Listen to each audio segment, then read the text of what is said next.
تکبیر اولیٰ کی توفیق نہیں ملتی، مسنون دعائیں بہت سارے لوگوں کو یاد ہوں گی، موقع پہ پڑھنی یاد نہیں آتی. یہ گناہوں کا وبال ہوتا ہے. ہمیں ایک حافظ قرآن نوجوان ملا، کہنے لگا حضرت حفظ قرآن کیا ہوا تھا 9 سال میں، کبھی ناظرہ بھی قرآن ختم نہیں کیا. توفیق چھن جاتی ہے، فجر کی توفیق نہیں ملتی، قضا ہو جاتی ہے، آنکھیں نہیں کھلتی، الارم لگا لگا کے رکھتے ہیں، الارم بھی بند کر دیتے ہیں، پتہ بھی نہیں ہوتا کیا یا نہیں کیا. تو ایک گناہوں کا یہ بھی وبال کہ نیک عمل کی توفیق چھن جاتی ہے. دعا مانگنے کو دل نہیں کرتا، بس ہاتھ اٹھائیں گے اور آدھے منٹ کی دعا. بس رونا تو بڑی دور کی بات ہے، اللہ کے سامنے آنسو بہانا تو بڑی دور کی بات ہے. آنکھوں میں قحط سالی ہوتی ہے، بارش نہیں ہوتی. یہ گناہوں کا وبال ہوتا ہے.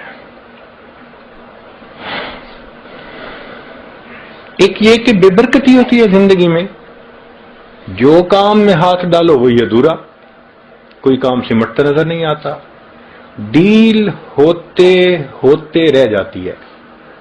وہ جی بڑے لوگ بچی کا رشتہ دیکھنے آتے ہیں، خوش ہو کے جاتے ہیں، دوبارہ رابطہ کوئی نہیں کرتا.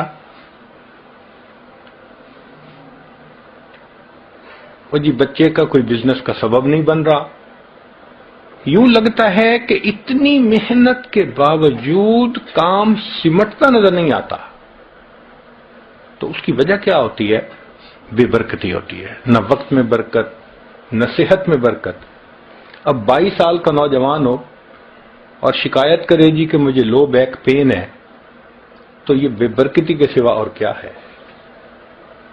18 سال کا نوجوان حضرت بیٹھتے ہوئے اٹھتا ہوں آنکھوں میں اندھیرا آ جاتا ہے.